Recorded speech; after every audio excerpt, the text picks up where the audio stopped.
Selamat datang di Beetle Channel, semoga kita bahagia. Jangan lupa subscribe, like, komen, dan share agar channel ini semakin berkembang. Terima kasih. Novel jenius luar biasa. Bab 451. Penumpasan besar di kota keesokan harinya, Feng Yu memperhatikan ada banyak perubahan di kota Bing ketika dia membawa Kirilenko keluar untuk jajanan kaki lima. Sejak pagi, warga kota Bing melihat banyak pria berbaju merah berpatroli di jalanan. Jika ban lengan tidak menunjukkan bahwa orang-orang ini berasal dari Kementerian Ekologi dan Lingkungan Kota, mereka akan mengira mereka telah kembali ke era tersebut. Meludah di jalanan, denda 2 RMB. Seorang wanita tua dengan ban lengan merah merobek tiket dan memberikannya kepada seorang pemuda yang baru saja meludah ke lantai. Apa? Bagus. 2 RMB. Bibi, bisakah aku menyekanya sendiri? Pemuda itu menggunakan sepatunya untuk menyeka ludahnya. Tidak. Apakah Anda tidak melihat berita Siti kemarin? Akan ada tindakan keras di kota kita. Pemkot ingin meningkatkan kualitas warganya. Cepat dan bayar dendamu. Ada polisi di sana. Wanita tua itu dengan keras kepala berkata. Pemimpinnya telah mengatakan kepadanya bahwa mereka memiliki target untuk dipukul dan mereka juga akan mendapatkan bagian dari denda yang dikumpulkan. Masing-masing dari mereka harus mengumpulkan 100 RMB denda. Tentu saja, ini semua adalah instruksi internal dan tidak diungkapkan kepada publik. Pemuda itu berbalik dan melihat polisi berdiri di seberang jalan. Apa yang terjadi hari ini? Polisi berpatroli pagi-pagi sekali. Sejak kapan polisi Kota Bing menjadi pekerja keras? Mungkinkah beberapa pemimpin hebat akan berkunjung hari ini? Pemuda itu membayar dendanya dengan enggan dan membuang tiketnya ke tempat sampah. Namun, embusan angin meniup tiket ke lantai. Pria muda itu melihat wanita tua itu berlari ke arahnya, dan dia segera mengambil tiket itu dan memasukkannya ke dalam sakunya. Dia bergumam pada dirinya sendiri. Kenapa tiket ini jatuh ke lantai? Jika saya sembuh lagi, saya tidak akan punya cara untuk menjawab istri saya atas uang yang hilang. Wanita tua itu tidak bisa mengeluarkan tiket membuang sampah sembarangan dan kecewa. Dia bisa mendapatkan 10 sen untuk denda 2 RMB. Jika dia mampu mengumpulkan denda 100 RMB, dia akan mendapatkan lebih dari apa yang biasanya dia dapatkan dari menyapu jalanan. Selanjutnya, sebagai penyapu jalan, dia membenci orang-orang yang meludah dan membuang sampah sembarangan di jalanan. Di sebuah klinik, Biro Kesehatan telah menyegel sebuah klinik. Klinik ini dibuka oleh seorang dokter tanpa izin. Lisensi praktik dokter tersebut ditangguhkan karena malpraktik di masa lalu.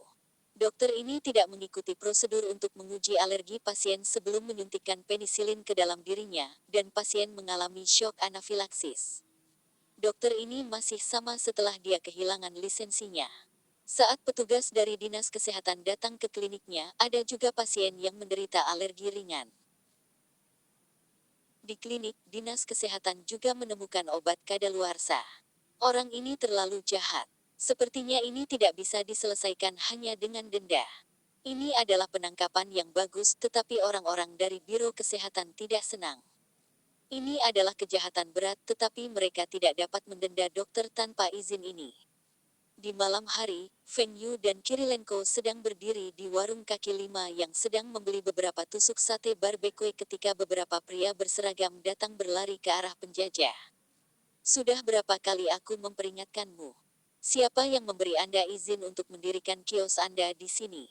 Apakah Anda memiliki izin? Apakah Anda memiliki lisensi untuk beroperasi? Cepat dan bayar dendamu. 50 RMB. Rahang Feng Yu jatuh dan potongan daging di mulutnya jatuh ke meja. Jam berapa sekarang? Petugas dari Biro Administrasi dan Penegakan Hukum Perkotaan ini seharusnya tidak bertugas dan mengapa mereka hanya memberikan denda kepada penjajah ini dan tidak menyita kiosnya? Sial, apakah karena saranku pada Zhang Ruiqiang yang menyebabkan semua ini? Kehidupan penjajah ini juga tidak mudah. Feng Yu juga sangat menyukai makanannya. Jadi, dia berjalan dan memberikan uang kertas 100 RMB kepada istri penjajah. Bayar denda dengan ini. Dengan keterampilan Anda berdua harus menyiapkan kios yang tepat. Menjadi pedagang asongan tanpa izin bukanlah solusi jangka panjang. Terima kasih anak muda. Kami juga ingin mendirikan toko, tetapi kami tidak dapat menemukan lokasi yang baik. Pelanggan setia kami semua tinggal di daerah ini, dan jika kami meninggalkan tempat ini, kami harus memulai dari awal lagi. Jangan pergi dulu.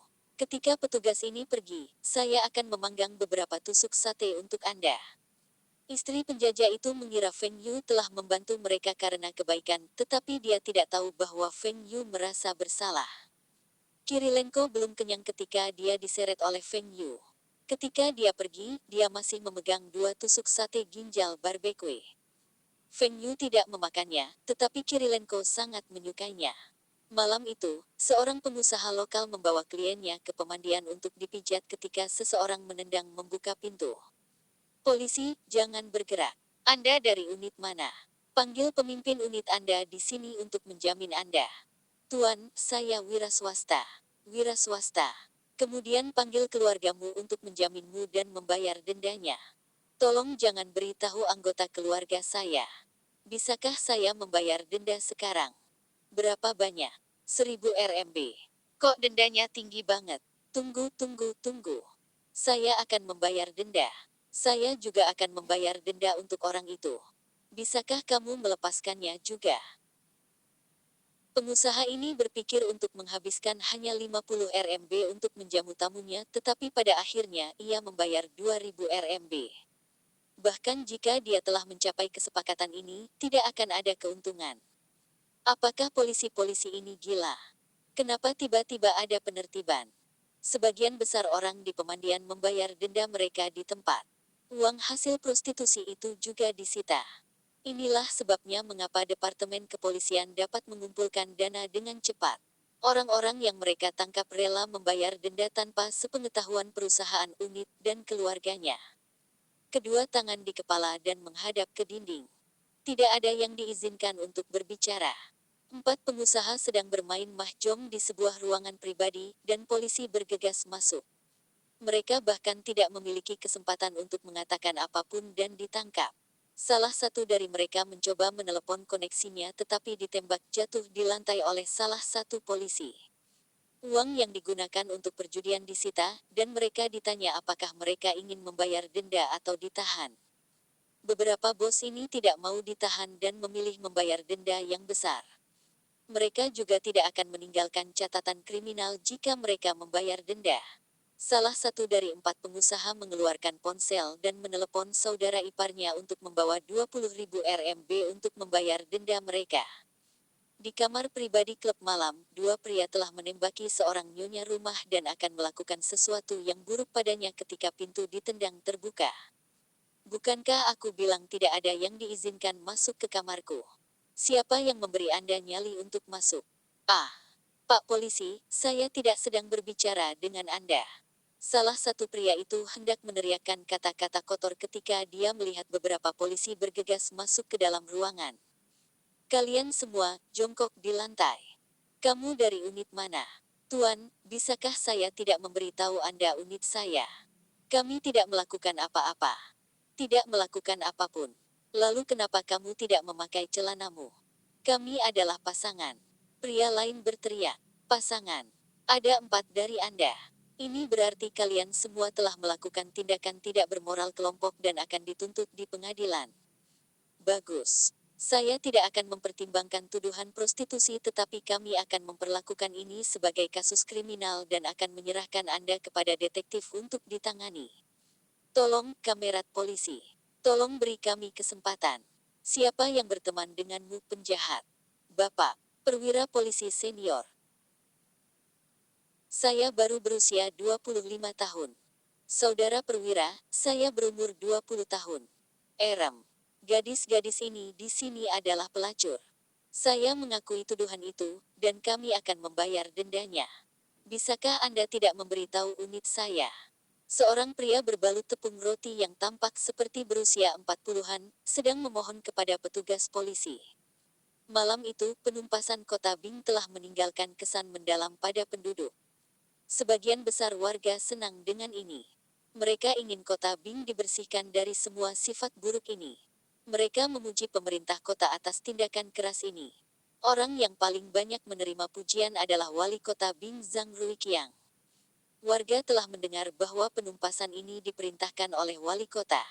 Tentu saja, mereka yang didenda mengutuk kota di dalam hati mereka. Bab 452. Dana yang cukup dikumpulkan dalam satu hari. Feng Yu telah memberi Kirilenko daftar harga baru, tetapi Kirilenko masih belum puas. Anak buahnya telah memberitahunya bahwa kota Bing tidak membeli kendaraan Songjiang Motors. Dia khawatir ada beberapa masalah dengan kendaraan ini. Kirilenko mempercayai Feng Yu, karena Feng Yu adalah mitra penting dalam perusahaan pertambangannya. Tapi dia tidak percaya perusahaan mesin. Bagaimana jika Feng Yu juga ditipu oleh orang-orang perusahaan mesin? Dia ingin menunggu sampai pemerintah kota melakukan pemesanan sebelum dia melakukan pembelian. Feng Yu juga cemas. Kirilenko ini menjadi lebih pintar dan tidak mudah ditipu seperti sebelumnya. Tetapi pada saat ini, Feng Yu menerima panggilan telepon dari Zhang Ruiqiang. Zhang Ruiqiang meminta Feng Yu melakukan perjalanan ke pemerintah kota. Semua karena saranmu, kota Bing dalam kekacauan. Semua laki-laki saya terlalu banyak. Mereka ingin mengenakan denda pada semuanya. Mereka mengeluarkan denda demi mendapatkan denda. Zhang Ruiqiang sangat marah. Feng Yu merentangkan tangannya dengan telapak tangan menghadap ke atas. Para penegak ini semua adalah staf kota. Apa hubungannya dengan saya? Selain itu, ini juga merupakan hal yang baik. Setidaknya jalanan lebih bersih sekarang, dan tempat-tempat yang bereputasi buruk itu semuanya ditutup. Apakah Anda khawatir tentang pendapatan pajak? Sampah. Penerimaan pajak. Tempat-tempat itu tidak pernah membayar pajak. Zhang Ruiqiang tidak pernah menyangka ada begitu banyak masalah di kota. Zhang Ruiqiang mengira kota Bing dalam kondisi yang baik di bawah kepemimpinannya. Pendapatan kota terus meningkat dan penduduknya memiliki kehidupan yang baik. Tetapi dia tidak tahu bahwa ada begitu banyak masalah di bawah permukaan. Jumlah total denda yang dikumpulkan telah mengejutkan Zhang Ruiqiang. Hanya uang yang disita dari perjudian ilegal berjumlah lebih dari 3 juta RMB. Jumlah tersebut belum termasuk denda. Jika dia memasukkan denda, Departemen Kepolisian telah mengumpulkan hampir 8 juta RMB. Gaji tahunan rata-rata penduduk kota Bing setelah kenaikan dalam beberapa tahun terakhir adalah sekitar 1.800 RMB.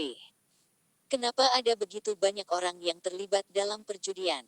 Masih ada masalah prostitusi.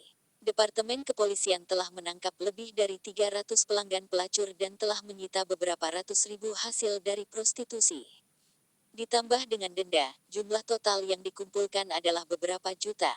Pelacur-pelacur itu sebagian besar adalah mantan pekerja perempuan di pabrik tekstil dan pabrik-pabrik milik negara yang gagal.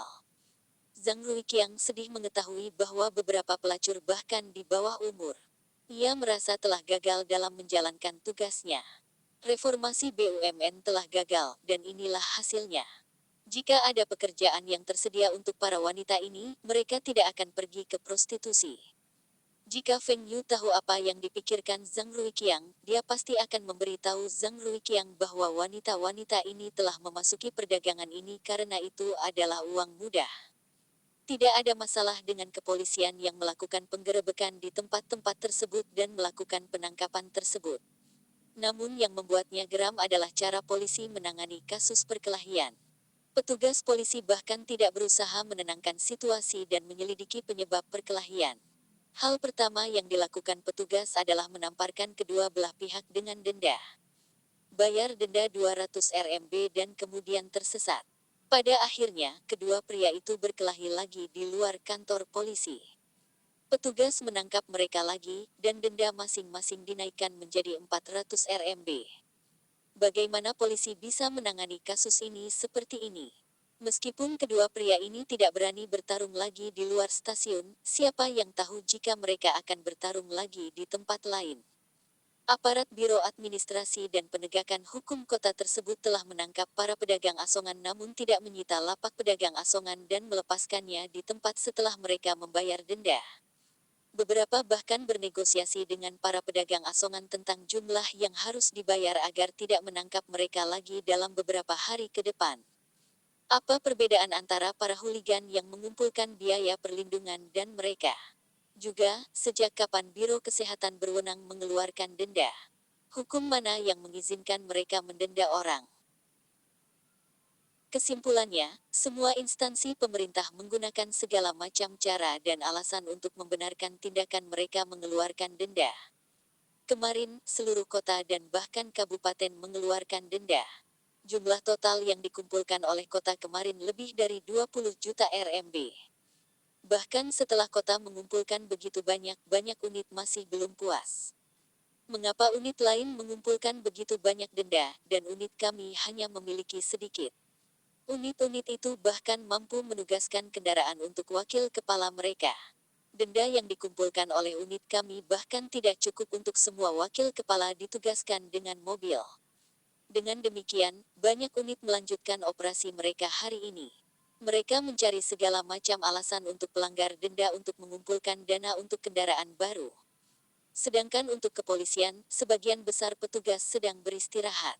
Operasi mereka kebanyakan dilakukan pada malam hari. Pagi ini, dalam perjalanan ke tempat kerja, Zhang Ruiqiang melihat banyak orang menegakkan hukum di sepanjang jalan. Meskipun dilaporkan di surat kabar bahwa kota melakukan tindakan keras kemarin untuk membersihkan kota, tetapi Zhang Ruiqiang tahu bahwa jika ini terus berlanjut, akan ada banyak masalah yang muncul. Semua ini terjadi karena Zhang Ruiqiang mempercayai apa yang dikatakan Feng Yu. Dia mengatakan kepada kepala dinas bahwa setelah mereka mengumpulkan dana yang cukup, kota akan mengkonsolidasikan semua pesanan mereka dan membeli kendaraan dari perusahaan mesin. Tapi dia tidak pernah menyangka situasinya akan begitu mengerikan. Hanya dalam satu hari, lebih dari satu unit telah mengumpulkan dana yang cukup. Bahkan Komisi Kesehatan Nasional dan Keluarga Berencana Kota telah menimbulkan kemarahan banyak orang. Mereka ingin mengeluarkan denda untuk orang-orang dengan anak kembar. Orang-orang itu hampir mengeluh kepada pemerintah kota. Zhang Ruiqiang merasa Feng Yu lah yang menyebabkan semua masalah ini baginya. Tapi jauh di lubuk hatinya, dia tahu bahwa dia tidak bisa menyalahkan Feng Yu untuk semua ini. Feng Yu melihat Zhang Ruiqiang tenggelam dalam pikirannya dan terus bertanya. Pemimpin, dari cara Anda berbicara, tampaknya penggalangan dana yang dilakukan oleh agensi berhasil. Zhang Ruiqiang hampir tersedak asap rokoknya sendiri. Penggalangan dana. Jika penduduk tahu lembaga pemerintah mengumpulkan dana dengan cara ini, mereka akan melempar telur ke pemerintah kota. Untungnya semua agensi berada di halaman yang sama dan mempertahankan bahwa mereka mencoba untuk meningkatkan citra kota dan menghilangkan semua kambing hitam di kota. Mereka ingin menyambut tahun baru dengan kota yang lebih baik dan lebih bersih. Berhenti bicara omong kosong denganku. Katakan padaku yang sebenarnya. Apakah Anda meminta seseorang untuk mengajari unit-unit itu semua metode ini? Zhang Ruiqiang menatap Feng Yu. Feng Yu menatap Zhang Ruiqiang di matanya. Tidak. Feng Yu tidak mengajari orang-orang itu semua trik itu. Bahkan Feng Yu juga tidak berharap agensi-agensi itu meregangkan banyak hal sejauh ini. Tapi secara keseluruhan ini memang hal yang baik untuk Siti. Tetapi unit-unit itu seharusnya tidak melakukan ini terlalu sering. Penduduk tidak akan senang dengan ini. Zhang Ruiqiang menatap Feng Yu untuk waktu yang lama. Dia percaya kata-katanya. Anda telah menyebutkan bahwa jika Siti membeli kendaraan Anda akan menjual kendaraan Anda kepada kami dengan harga pokok. Feng Yu mengangguk. Apa yang dia inginkan sekarang adalah memanfaatkan kota untuk mengiklankannya. Kota-kota lain juga akan mengikuti kota Bing dan membeli kendaraan Songjiang Motors. Dia mungkin tidak menghasilkan uang dari kesepakatan kota Bing, tetapi dia akan mendapat untung dari penjualan dengan kota-kota lain. Zhang Ruiqiang mengeluarkan selembar kertas dari tumpukan dokumen dan memberikannya kepada Feng Yu. Bagus. Ini adalah model dan kuantitas. Saya akan membiarkan anak buah saya menghubungi Li Mingde. Li Mingde tidak berani menyembunyikan harga kendaraan dari Zhang Ruiqiang. Feng Yu mengambil selembar kertas dari Zhang Ruiqiang, dan matanya hampir keluar. Sial, kenapa Siti mau pesan 316 kendaraan? Bukankah mereka setuju dengan 100 kendaraan? Kenapa pesanan ini melebihi apa yang telah mereka sepakati sebelumnya? Apakah Old Zhang menjadi gila atau mataku bermain trik? Para pemimpin agensi itu menjadi gila. Bahkan jika pesanan ini untuk model termurah, nilai total pesanan lebih dari 26 juta RMB. Berapa denda yang dikumpulkan Siti kemarin? Zhang Tua tidak takut gubernur provinsi tidak akan senang dengan ini. Feng Yu menyesal. Harga biaya. Betapa ruginya. Jika ini dihitung berdasarkan harga eceran, perusahaan mesin telah kehilangan lebih dari 10 juta RMB dari kesepakatan ini. Tidak mungkin. Dia harus berbicara dengan Zhang Tua lagi. Bab 453. Diajarkan pelajaran oleh Zhang Ruiqiang. Wajah Feng Yu menjadi hitam ketika dia meninggalkan kantor Zhang Ruiqiang. Zhang Ruiqiang ini terlalu jahat. Hanya setengah dari pesanan yang merupakan versi termurah dari model Olimpiade. Ada juga puluhan pesanan untuk versi paling mahal. Zhang Ruiqiang dengan senang hati mengantar Feng Yu ke pintu dan bahkan menyuruhnya sering datang ke kantornya untuk mengobrol. Tapi di mobilnya, Feng Yu tersenyum. Zhang Ruiqiang, Zhang Ruiqiang. Anda pikir Siti telah mengambil keuntungan dari saya? Hanya jumlah pesanan Anda yang akan menjadi alat promosi kami. Ini bukan kerugian bagi kami. Tidak mungkin Feng Yu menerima mobil-mobil ini untuk dijual dengan harga pokok. Setelah beberapa tawar-menawar, dia bisa meyakinkan Zhang Ruiqiang untuk membiarkan perusahaan mesin mendapat untung. Jika tidak, Feng Yu tidak akan bisa menjawab Fu Guangzheng.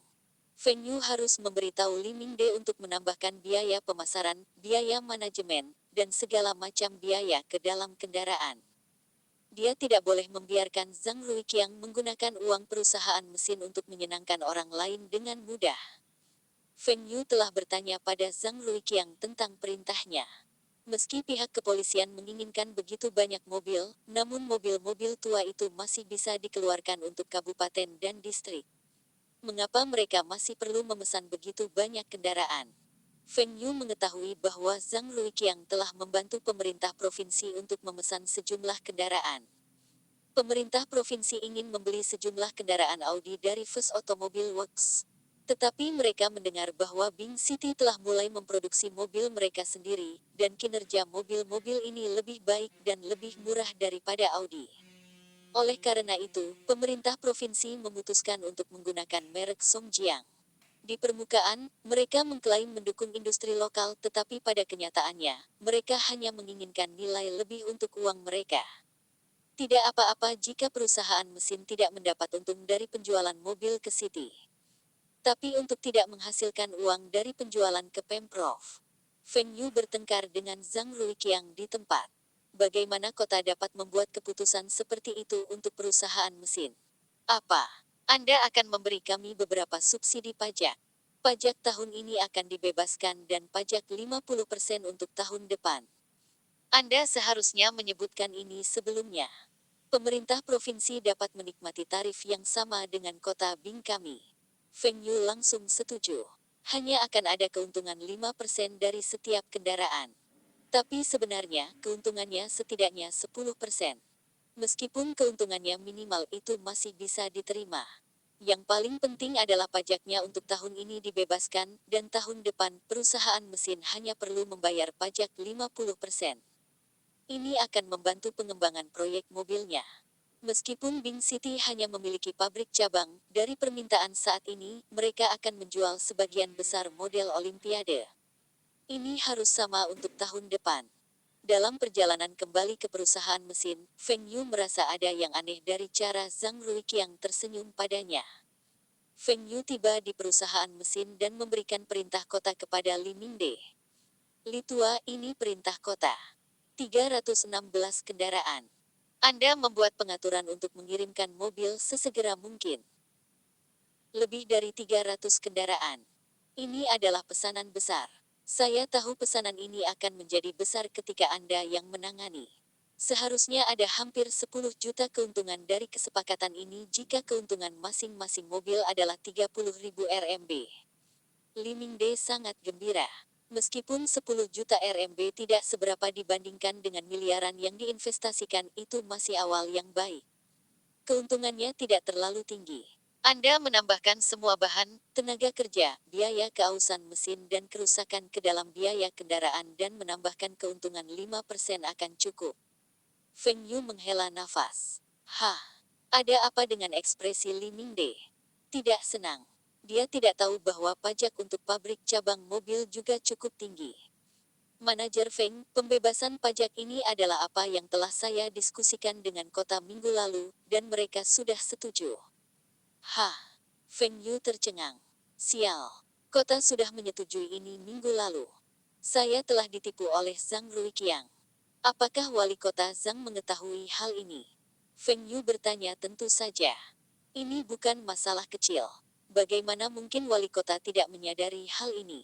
Litua, bawa formulir pesanan itu bersamamu. Kami akan pergi ke pemerintah kota sekarang. Feng Yu sangat marah. Menggunakan beberapa kondisi yang sudah disetujui untuk menipunya. Ini terlalu tercela. Di mana wali kota Zhang? Feng Yu memandang sekretaris Liu dan bertanya. Dia pergi ke pemerintah provinsi untuk rapat. Feng Yu mencibir. Kamu pikir aku bodoh? Mengapa Anda masih di sini jika dia pergi ke pemerintah provinsi untuk rapat? Sekretaris Liu tersenyum. Wali kota Zhang telah meminta saya untuk tinggal di sini untuk menunggu Anda. Sekretaris Liu juga tidak menyangka Zhang Ruiqiang akan memberinya tugas yang begitu sulit. Ketika dia memikirkan karakter Feng Yu, dia bermasalah. Pendekatan lunak dan keras tidak berhasil pada Feng Yu. Sekretaris Liu hanyalah seorang sekretaris. Orang lain memberinya wajah karena Zhang Ruiqiang. Tapi dari sikap Feng Yu, dia tahu bahwa Feng Yu ada di sini untuk bertengkar dengan wali kota. Tetapi instruksi pemimpin adalah agar Sekretaris Liu menipu Feng Yu. Sekretaris Liu berdoa dalam hatinya agar Feng Yu tidak menyimpan dendam padanya. Di mana perjanjian yang saya tanda tangani itu? Bawa itu. Saya ingin merobeknya menjadi berkeping-keping. Feng Yu mengulurkan tangannya ke arah Sekretaris Liu. Manajer Feng, bagaimana Anda bisa merobek perjanjian yang ditandatangani? Manajer Li, bantu saya membujuk manajer Feng. Sekretaris Liu memandang Li Mingde. Li Mingde tidak berani melawan Feng Yu, dan pada saat yang sama, dia tidak ingin menyinggung sekretaris wali kota. Jadi, saya sudah tua sekarang. Saya memiliki beberapa masalah prostat. Aku harus pergi ke tuan-tuan lagi. Mohon tunggu sebentar. Li Mingde membuat alasan dan melarikan diri. Feng Yu juga tidak berharap Li Mingde banyak membantunya. Dia hanya membutuhkan Li Mingde untuk bertindak sebagai saksi bahwa dia telah ditipu oleh Zhang Ruiqiang. Zhang tua terlalu berlebihan. Jika Zhang Ruiqiang memiliki ponsel, Feng Yu akan meneleponnya dan memarahinya. Setelah Li Mingde pergi, sekretaris Liu membawa Feng Yu ke tempat duduk. Manajer Feng, tenanglah. Ini tidak seperti yang kamu pikirkan. Sekretaris Liu berpikir bahwa lebih baik mengatakan yang sebenarnya kepada Feng Yu dan tidak membodohinya. Maksud kamu apa? Kota telah memberi kami kondisi ini sebagai dukungan mereka untuk perusahaan mesin kota Bing kami. Karena saya tidak menyadari hal ini, Anda menggunakannya untuk menipu saya. Bagaimana kota bisa melakukan ini? Pikirkan tentang berapa banyak yang telah saya sumbangkan ke kota selama beberapa tahun terakhir. Pelankan suaramu. Manajer Feng, biarkan saya menyelesaikan apa yang harus saya katakan. Sekretaris Liu menepuk bahu Feng Yu. Suaranya terlalu keras. Bagus. Kamu bilang. Saya ingin mendengar penjelasan apa yang Anda miliki untuk saya. Feng Yu dengan marah menjawab. Pemimpin telah meminta saya untuk menunjukkan kepada Anda kontrak ini ketika Anda tiba. Dia hanya bercanda denganmu dengan kontrak sebelumnya. Sekretaris Liu mengeluarkan kontrak dari lacinya. Feng Yu melihat kontraknya. Tarif kendaraan dalam kontrak ini memiliki keuntungan 10.000 hingga 20.000 RMB untuk setiap mobil. Tarif ini bahkan lebih tinggi dari yang dia tawarkan ke CCTV. Apa artinya ini? Feng Yu memandang sekretaris Liu dengan linglung. Pemimpin itu berkata, Feng Yu terlalu percaya diri, dan dia tidak pandai mengelola perusahaan. Jika perusahaan mesin tidak memiliki Li Mingde, itu pasti akan berantakan. Ini adalah pelajaran baginya. Jangan berpikir bahwa dia bisa melakukan segalanya dan menyimpan tipu dayanya. Bahkan Li Mingde dapat dengan mudah mengalahkan Feng Yu dalam hal tipu daya. Wali kota Zhang juga ingin saya memberitahu Anda bahwa dia telah merobek kontrak sebelumnya. Tetapi dia telah membantu Anda menunjukkan beberapa kelemahan Anda, dan Anda akan mencatatnya dalam kesepakatan bisnis Anda di masa depan. Bukankah seharusnya Anda melakukan sesuatu untuk menunjukkan penghargaan Anda? Di wilayah utara dari sungai, Pemkot ingin membangun satu SMA dan dua SMP. Tapi kota kekurangan dana dan kami kekurangan 3 gedung sekolah. Pemimpin mengatakan bahwa gedung sekolah biasa akan melakukannya. Sekretaris Liu meniru nada suara Zhang Ruiqiang. Sial, apakah Zhang Ruiqiang baru saja memberiku pelajaran? Apakah saya terlalu percaya diri? Bab 454. Saudara Qi, pikirkan tentang tentara Rusiamu. Zhang Ruiqiang mengenal Feng Yu luar dalam. Feng Yu benar-benar menyumbangkan 3 gedung sekolah modern dan semua fasilitas di dalamnya. Setiap bangunan menelan biaya lebih dari 1 juta RMB. Tentu saja, sumbangan ini bukan dari perusahaan mesin. Itu dari saku Feng Yu.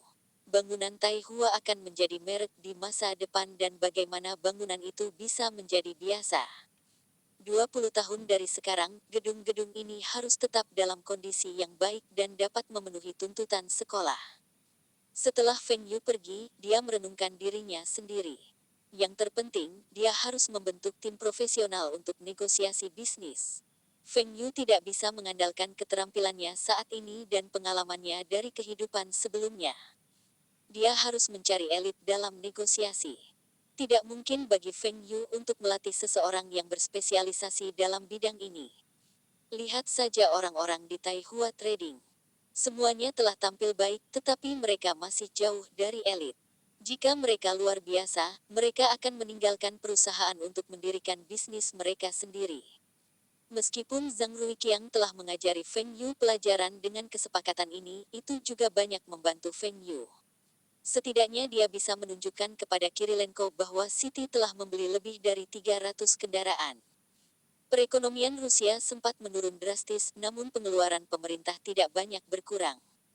Anggaran negara akan mengeluarkan uangnya ke instansi pemerintah terlebih dahulu. Jika Bing City dapat membeli lebih dari 300 kendaraan, maka seharusnya tidak menjadi masalah untuk menjual mobil-mobil ini kepada pemerintah Rusia. Feng, aku akan kembali ke Moskow besok.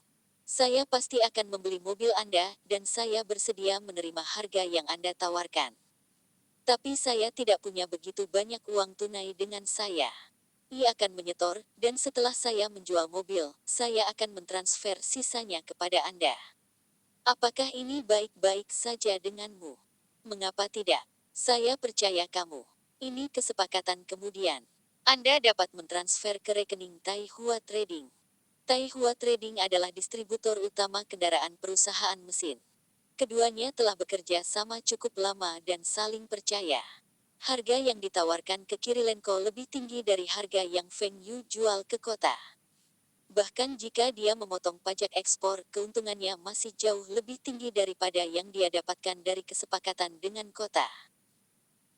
Mengapa Kirilenko masih menerima harga ini? Itu karena pasar Rusia hanya memiliki mobil kisaran atas dan kisaran terendah.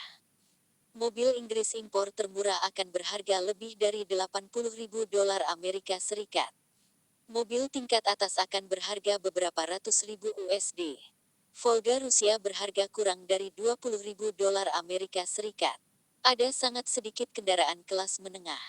Kirilenko berdiskusi dengan anak buahnya dan merasa bahwa meskipun mobil ini digunakan sebagai mobil keluarga, pasarnya akan luas. Kirilenko masih bisa menggunakan koneksinya dengan pemerintah. Kirilenko yakin bisa menjual 10.000 kendaraan ke pemerintah dengan mudah. Jika dia berusaha lebih keras, dia mungkin akan menjual lebih banyak lagi. 10.000 kendaraan, bahkan jika Kirilenko menghasilkan 2.000 dolar Amerika Serikat per mobil, itu akan menjadi 20 juta dolar Amerika Serikat. Ini jauh lebih menguntungkan daripada perdagangan komoditasnya. Yang terpenting, dia tidak perlu mengeluarkan banyak investasi. Kirilenko akan menerima setoran dari pemerintah secara tunai dan kemudian dia akan menggunakan setoran ini untuk memesan dari Taihua Trading. Setelah dia mengirimkan kendaraan, dia akan mengumpulkan saldo dari pemerintah dan kemudian mentransfer pembayaran ke Taihua Trading. Adapun untuk menjual kendaraan ini kepada individu sebagai mobil keluarga, Kirilenko memutuskan untuk hanya menargetkan para pengusaha itu. Saudara Ki, apakah menurut Anda pasar mobil Rusia hanya sekecil ini? Anda hanya bisa menjual 10.000 kendaraan dalam setahun. Feng Yu menunjukkan jari telunjuknya ke Kirilenko. Kirilenko memandang Feng Yu dengan heran. 10.000 mobil masih dianggap kecil. Berapa banyak mobil yang bisa Anda jual di China setiap tahun? Feng Yu menghela nafas dan bertanya. Kakak Ki, apakah kamu lupa apa yang sedang dilakukan keluargamu? Kirilenko berhenti sejenak. Apa yang keluarga saya lakukan? Ayah dan saudara laki-laki saya berada di Angkatan Darat Rusia. Tunggu, ayah saya adalah penanggung jawab keseluruhan logistik Angkatan Darat dan dia melakukan pengadaan peralatan militer. Kirilenko membuka matanya lebar-lebar. Feng, apakah Anda menyuruh saya menjual kendaraan Anda ke tentara Rusia kami? Mengapa tidak? Tapi hanya model Songjiang Off-Roads Anda yang cocok untuk tentara kami. Saya berbicara tentang Songjiang Off-Roads, terutama model mesin diesel. Model ini memiliki tenaga yang besar, tahan lama, menggunakan bahan bakar yang lebih sedikit, dan sesuai dengan lingkungan yang dingin. Selain itu, kami dapat membantu Anda mengecat kendaraan menjadi warna army green atau cat kamuflase. Bagaimana menurutmu? Kirilenko masih belum cukup pintar. Sebenarnya, Feng Yu merasa bahwa semua model Songjiang dapat dijual kepada tentara Rusia. Terserah Kirilenko saja. Kendaraan off-road bermesin diesel ini tidak akan populer di China. Bukan karena orang Cina tidak menyukai teknologi ini. Tapi itu karena kualitas solar di China. Kualitas diesel China adalah yang terburuk di Asia dan tidak dapat dibandingkan dengan Eropa. Jika kualitas solar tidak baik, maka kendaraan akan mengkonsumsi bahan bakar lebih banyak dan akan terjadi keausan. Selanjutnya, akselerasi kendaraan diesel lebih lambat dan keras. Penjualan kendaraan seperti itu tidak akan bagus. Bagian yang paling membuat frustrasi adalah banyak SPBU di kota-kota yang tidak memiliki solar. Desa-desa yang menggunakan lebih banyak solar karena traktor. Tapi untuk pasar mobil keluarga, City akan lebih populer. Ini karena penduduk kota memiliki daya beli yang lebih besar. Model off-road mesin diesel ini dirancang khusus untuk penggunaan militer. Kualitas diesel di Rusia sangat baik dan tahan terhadap lingkungan yang keras dan dingin di sana. Rusia memiliki teknologi diesel tercanggih di dunia. Tentu saja, jika orang Rusia menganggap model mesin diesel tidak cukup baik, mereka memiliki pilihan untuk memilih model mesin bensin. Model ini juga menggunakan teknologi turbocharge dan tenaganya tidak kalah dengan model diesel. Kirilenko sedang berpikir, jika dia bisa menjual kendaraan ke tentara, maka ini bisa menjadi sumber pendapatan baru baginya. Jumlah mobil yang terjual pasti akan meningkat. Tapi sekarang, Kirilenko tidak kekurangan uang. Jika dia menggunakan koneksi ayahnya, apakah itu akan mempengaruhinya? Apa yang akan dipikirkan orang lain tentang ayahnya jika dia menjual kendaraan ini kepada tentara? Tapi ayah Kirilenko tidak bertanggung jawab atas logistik sekarang. Pengaruhnya di bidang logistik tidak sekuat dulu. Kirilenko bisa memberi orang yang bertanggung jawab sekarang beberapa keuntungan sebagai ganti menjual kendaraan ini kepada tentara. Ayahnya seharusnya tidak terlalu terpengaruh. Kirilenko juga tergiur dengan keuntungannya. Jika militer Rusia membeli kendaraan ini, jumlahnya akan lebih dari 10.000 unit. Dia juga menerima kabar bahwa tentara sedang mempertimbangkan untuk mengganti beberapa peralatan. Kendaraan adalah salah satu perlengkapan dalam daftar tersebut. Jika Kirilenko bisa menjadi pemasok kendaraan militer, keuntungannya mungkin lebih dari 100 juta dolar Amerika Serikat. Keuntungan 100 juta dolar Amerika Serikat benar-benar menggiurkan bagi Kirilenko. Feng, bisakah kamu menjamin bahwa kendaraanmu tidak bermasalah? Saya tidak bisa 100% yakin. Semua pabrik mobil di dunia tidak dapat menjamin hal ini. Tetapi Anda telah memeriksa kualitas kendaraan kami. Saya yakin bahwa kendaraan kami akan memenuhi persyaratan militer Anda. Jangan bilang kamu tidak tergoda oleh keuntungan dari kesepakatan ini. Jika tentara Rusia menggunakan kendaraan Songjiang Motors, apakah tentara China perlu membeli mobil asing? Feng Yu bisa menggunakan ini sebagai contoh untuk menjual model off-roadnya ke militer China. Feng, aku perlu mempertimbangkan hal ini. Saya akan memberitahu Anda tentang keputusan saya nanti. Tidak masalah. Feng Yu tersenyum. Dia bisa melihat dolar. Simbol di mata Kirilenko. Bab 455. Hou tua, apakah kamu punya teman di ketentaraan? Setelah mengirim Kirilenko dan timnya pergi, Feng Yu tidak kembali ke Beijing. Dia pergi ke pabrik penerbangan sebagai gantinya. Oh, manajer Feng. Mengapa kamu di sini? Bukankah kamu seharusnya berada di Universitas Beijing sekarang? Hou Haitao bertanya dan tersenyum. Sudah lama sejak saya mengunjungi Anda dan saya merindukan teh Anda. Feng Yu mengutuk Hou Haitao karena kepura-puraannya. Saya berada di kota Bing selama beberapa hari. Jangan pura-pura tidak tahu. Rokok Rusia ini diberikan kepada saya dari teman saya. Cobalah dan lihat apakah rasanya berbeda dengan rokok lokal kami. Oh, terima kasih banyak. Xiao Sun, gunakan daun teh terbaikku untuk menyeduh secangkir teh untuk manajer Feng. Hou Haitao tetap diam setelah memberikan instruksi kepada sekretarisnya. Dia tersenyum dan menatap Feng Yu. Feng Yu pasti punya motif lain saat memberinya hadiah. Tidak ada makan siang gratis di dunia ini. Ada banyak ucapan seperti itu sejak dulu. Feng Yu mengutuk rubah tua yang licik ini di dalam hatinya. Hou Haitao pasti tahu Feng Yu membutuhkan sesuatu darinya, tapi dia menolak untuk bertanya terlebih dahulu. Ini adalah tantangan untuk melihat siapa yang lebih sabar. Feng Yu juga diam dan ketika tehnya disajikan, dia hanya diam-diam menikmati tehnya. Tetapi ketika Feng Yu melihat bagaimana Haitao menyalakan cerutu, dia tahu dia telah kehilangan tantangan kesabaran ini. Sejak kapan Hou Haitao merokok? Dari mana asal cerutu ini? Kota Bing seharusnya tidak memiliki toko yang menjual cerutu. Butuh setidaknya setengah jam untuk menghabiskan cerutu sialan ini, dan asapnya tak tertahankan. Hou Haitao memandang Feng Yu dengan puas dan masih bertanya. Manajer Feng, apakah Anda ingin cerutu? Ini diberikan kepada saya oleh seorang teman. Batuk. Direktur Hou, saya tidak merokok. Erem. Saya mendengar bahwa pabrik penerbangan diubah kembali menjadi instalasi militer baru-baru ini. Tidak. Tapi pabrik kami sekarang dianggap sebagai salah satu anak perusahaan militer. Kami masih membuat produk untuk konsumen. Hou Haitao tersenyum ketika dia mengatakan ini.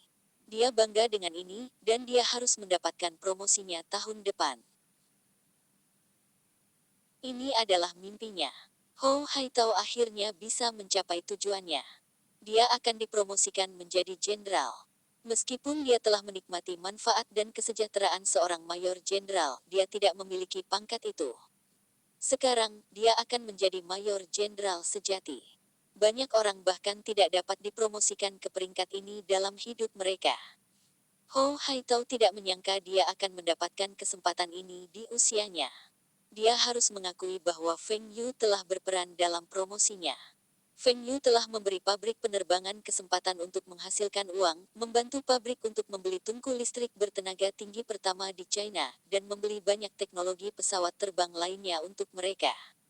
Semua ini membantu pabrik penerbangan menjadi produsen pesawat paling canggih di China. Direktur Hou, apakah ini berarti Anda memiliki beberapa koneksi di militer? Feng Yu bertanya. Tangan Huo Haitao yang memegang cerutu bergetar dan menatap Feng Yu dengan hati-hati. Apa yang diinginkan bocah ini? Mengapa dia bertanya tentang militer? Manajer Feng, apa yang kamu inginkan?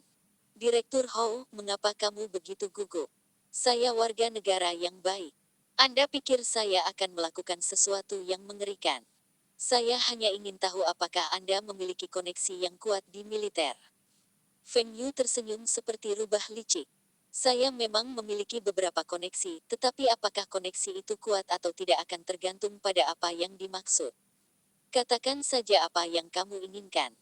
Hou Haitao bersukacita diam-diam di dalam hatinya. Dia belum menyentuh karton rokok Rusia yang diberikan kepadanya oleh Feng Yu. Dia mungkin perlu meminta Feng Yu untuk mengambil kembali rokoknya nanti.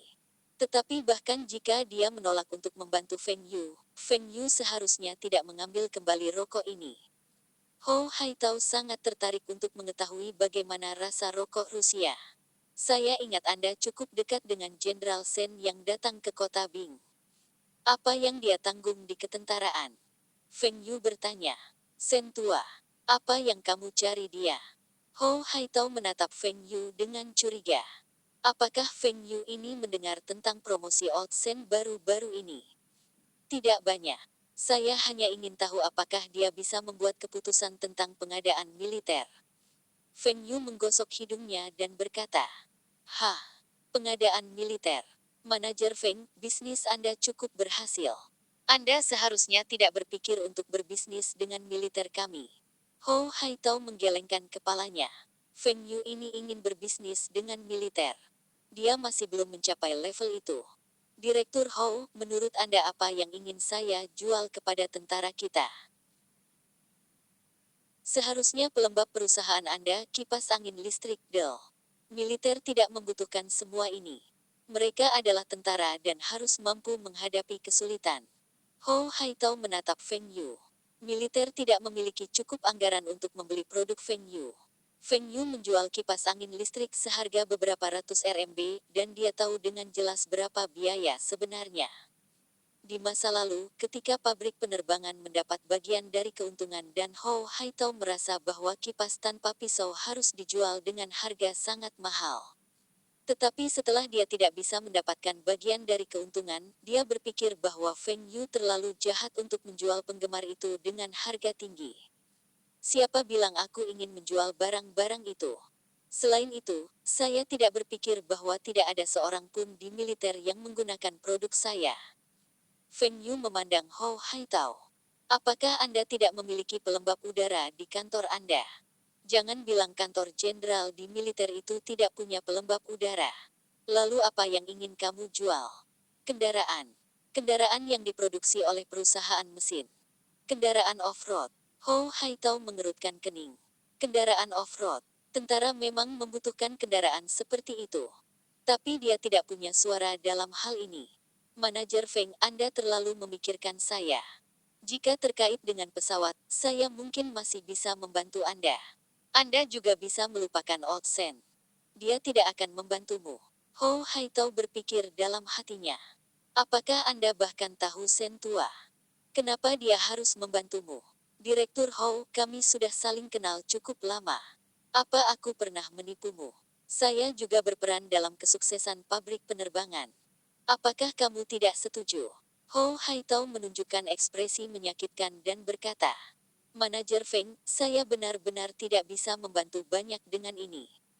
Direktur Ho, kepada siapa Anda menjual pesawat yang diproduksi oleh pabrik Anda? Jangan bilang kamu tidak kenal orang yang bertanggung jawab atas pembelian militer. Feng Yu bertanya dengan sedih. Saya mengenalnya, tetapi kami tidak menjual pesawat kami dari pihak kami. Militerlah yang memesan, dan kami yang memproduksi. Ho Haitao menjelaskan. Semua perintah militer di pabriknya masih didasarkan pada praktik lama di era ekonomi terencana. Direktur Ho, bantu saya menghubungi orang yang bertanggung jawab. Dia bisa datang untuk melihat kendaraan saya. Saya akan memberi pabrik penerbangan 1 juta tidak peduli apakah kesepakatan ini berhasil atau tidak. Feng Yu menunjukkan 1 jari. Pabrik penerbangan sekarang tidak sama seperti dulu. 1 juta RMB bukan apa-apa bagi Ho Haitao sekarang. Yang terpenting, dia tidak ingin masalah ini memengaruhi promosinya. Manajer Feng, saya benar-benar tidak bisa banyak membantu Anda. Paling-paling, saya dapat membantu Anda menyampaikan pesan. Aku tidak bisa meminta orang itu untuk datang.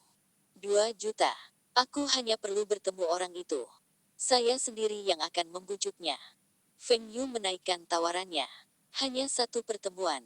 Aku hanya perlu bertemu dan berbicara dengannya sekali. Bagus. Datanglah sebelum hari tahun baru. Akan ada beberapa pemimpin puncak dari militer kota Sen yang akan datang. Bagaimana Anda akan memberi kami 2 juta? Ho Haitao setuju.